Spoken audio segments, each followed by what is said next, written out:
I think if I hear you call me Becky one more time, six-pack, I'm gonna pop your tops. All six of them. Who are you?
Hey, this is Matt once again. Welcome back to another review.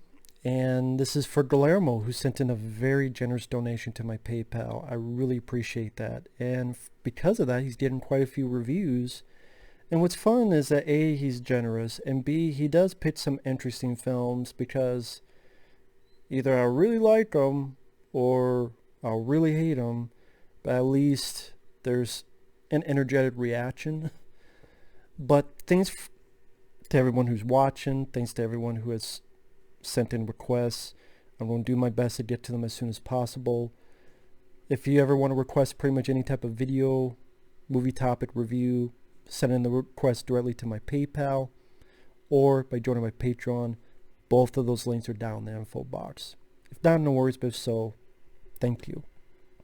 But the Monster Project. See, I'm a guy who, in a weird way, is a sucker for found footage films because when it's a gem or it's like, hey, I really liked that, I feel how much I really liked it. I liked There Watching. I liked Butterfly Kisses. Love The Blair Witch Project, The Tunnel, Exists, Afflicted. And then you just get movies that are either boring as fuck, like Unaware, or inept as fuck, like... What the fuck was that movie called? I forgot. But, okay, another movie, Zombie Diaries, that's inept as fuck. Or you just get movies that there's some potential, but turns to shit. Now this, the poster is cool. The poster is really fucking cool. And those three monsters are in the movie, and they look pretty cool for the low budget. This is not a high budget film. The idea is interesting. You think something's happened at the beginning, and instead it's two guys shooting this fake monster shoot for hits on the internet. And they decide to do this monster project where they make a call for monsters and will interview them. And so one person who says he's a skinwalker arrives, one lady who says she's a vampire, and a girl who says she's possessed by a demon. Hence the poster, demon, vampire, and skinwalker. And then build up for about 40-50 minutes, and then the second half of the film is this crew of people where you have the guy who's an lead guy is an asshole, which I'll get to. The black guy is a stereotype. I don't know why he had to be that. I mean, the first fucking line he says is, I don't play that Michael Myers shit. I got a 45 and a crucifix. And he's the funny comic relief. How about this? How about you make a found footage film with the black guy's a badass motherfucker or a normal guy, and he survives? I'd be down for that. Why not? Do something different. And hey, I'm the guy that's like, whoa. I know, but if you want to do something different like that, honestly, I'd be up for it. When there's 2.8 million found footage films, let one of them be that. As Shia LaBeouf would say, just do it. But, or why does he have to? There's the girl, and then the fourth guy is this guy who used to be a drug addict. And then him, the girl, and the lead asshole, they have a little bit of a friction because the girl was with the lead asshole and she's kind of with the drug addict. So you have those personal problems going on, trying to build up those characters. Meanwhile, they interview, in this place, they interview the girl who's possessed by a demon, they interview the vampire chick, and they interview the skinwalker. Which is an interesting idea, to interview monsters. Maybe there's a lot more you could do with that. They don't. But okay, I mean, of course, they all freak out and try to kill him. Maybe if you did this in the vein of a Dog Soldiers. You know, the soldiers in a house and you got werewolves on the outside and they break in. Obviously, these are not military guys, these characters, but you know, if you had a Fright Night vibe, like the original Fright Night, the finale of that, or even Fright Night Part 2. But I mean, there's a couple alright moments of physicality where decent looking effects, these faces lunging at the camera. But then it got old real quick. Then the fact that pretty much the second half of the film is entirely in night vision. Entirely. Except the very end. Except the very end of the film. But a good chunk of it in that second half is night vision. And that got old after a bit as well. And when the big positive I can say is I like the look of the three monsters. I do. I like the look of them for the low budget. And they must have too, because that's what makes the poster. I mean, if this wasn't a request, if I was flipping, I don't know, okay, imagine back in the day when there used to be video stores. Once a blue moon, you find like what the hell is that video store chain? There's like one, like Family Video, I think. There's like only one fucking video chain in the entire country, it seems. Which I don't know how they managed. They must know some trick. What is the trick? And you're looking through and you see the cover, the poster of this movie. It's like, oh, okay. Cool, look cool. That's really what they needed. But there's more that makes a movie than that. They try to build up the characters, but again, like the black guy is I'm the funny stereotype, and the lead guy's an asshole, and the drug addict, okay, he's got some problems, he's losing it a bit. And then the second half is just, the action could be fun, but then everything's in night vision, so that takes a little bit of the visual potency out. Because there's only so long I could look at fucking night vision. Because it's 4 characters, it's not like you get wall-to-wall body count gore.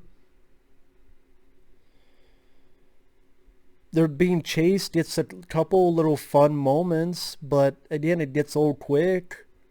When it's hard for me to even gather the fucking location, the fucking where everything's at, where they're going here, this room, go under, go over. Like, where's the geography of this whole fucking place? Again, it's harder when it's all in night vision. And then, spoiler alert, the black guy gets taken early, then he gets returned, and I'm like, oh, well, shit. He got taken by the werewolf, let me guess. He's going to turn, right? Because werewolves, skinwalker, sorry. And of course he does. He's starting to turn into a werewolf, and then I guess the actual werewolf comes in and kills him. What, did the actual werewolf have fucking silver to stab him? I thought the only way they kill him is silver, but whatever. So, then the girl turns to a vampire. And granted, they are killing some of the monsters too. Like the drug addict guy does stab the vampire, the female vampire. She's the first to go. And it seems as if they do exorcise the demon out of the girl, and then she dies. So I do like the fact they're actually killing some of the monsters.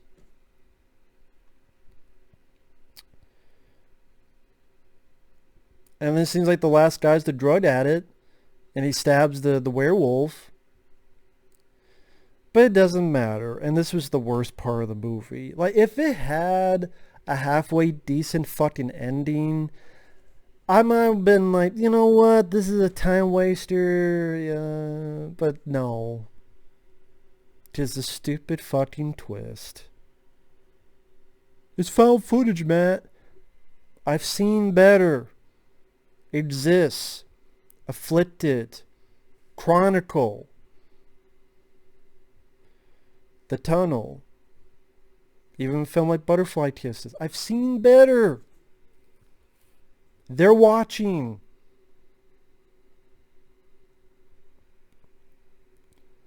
This, though, the lead asshole really is an asshole because he set the whole thing up.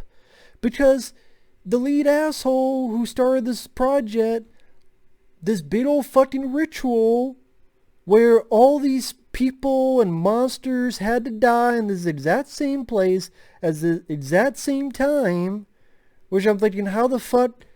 Well, what if they didn't kill the monsters? Would you have killed the monsters? What if that didn't work out? What if all of them killed all the monsters? What, were you going to try to attack all three of your friends? Well, they're not friends, but again, how do you know this is how it would have worked out? What if all three of them did fine, other than you, you little asshole? Kill all the monsters. What, you going to get all three? What if all the monsters killed them? Were you going to try to kill all the monsters? And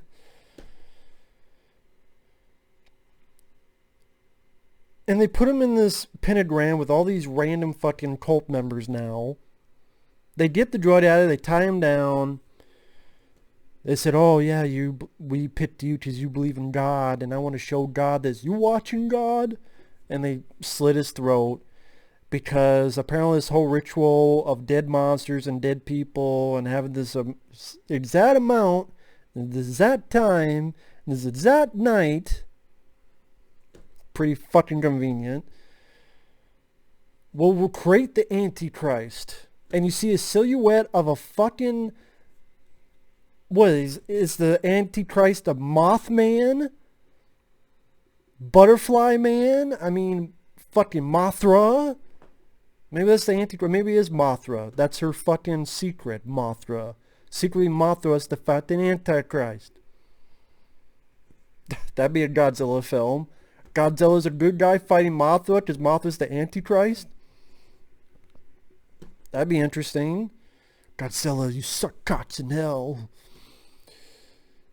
Can you imagine Mothra talking like that? Suck my clit, you dick. You never know. Well, that'll never happen, but I'm just saying. But yeah, this fucking twist sucks. And then Shadow turns to a fucking Mothman. Was this a fucking prequel to the Mothman prophecies? This is how the Mothman prophecy created? So if, I mean, granted, this took, retroactively goes back in time to warn fucking Richard Gere Tell him he's got lipstick in his hand or where the fuck? I mean, chapstick? Chaps my ass. That's what the movie does.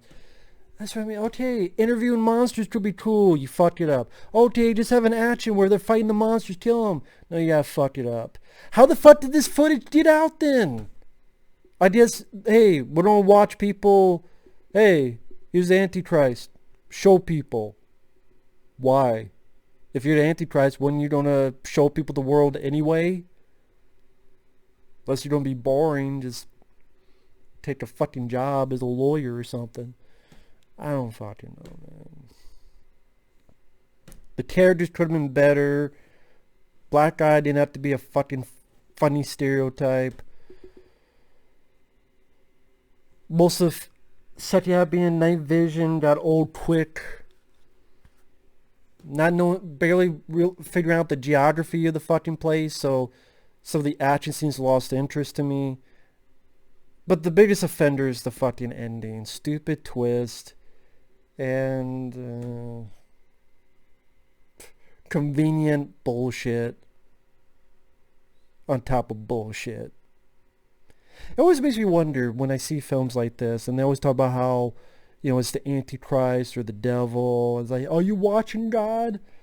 Why can't they make a movie where one time God's like, fuck you, and I don't know, unleashes a bolt of light to the tune of AC/DC's music or something, or Metallica, for whom the bell tolls, and like give strength to whoever's there, and as if he's Mario that ate a fucking mushroom and kicked evil's ass. Why don't we have that movie?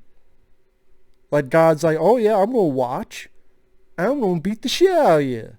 'Tis an eye for an eye, motherfucker. This is the God of Old Testament. This is the God that said all these babies are going to be fucking dead because the Pharaoh didn't make it so and didn't listen to Moses. I'm that God, motherfucker. You talked to the wrong God. You think I'm the Old Testament God. Thunder and brimstone. Put a lightning bolt up your ass, Zeus. That's my nickname, Zeus, motherfucker. Your ass is grass. This lightning bolt's going to be my fucking lawnmower up your cooter. Why can't we have that? Everything's, you know, and then God makes, it unleashes on people and makes them strong like Popeye did in the spinach. Like, why not? Why not do that? Why not do that? God has his cheat code. Why not? I've never seen that before. Have you? If a found footage movie ended with that, and then God's like, hey, Moses has his tablets, you got your camera. Let it be so. Let it be known. Do that movie. Or if someone makes it, give me a percentage. And with the Monster Project, thanks for watching. Take care. We'll see you guys later. Bye-bye.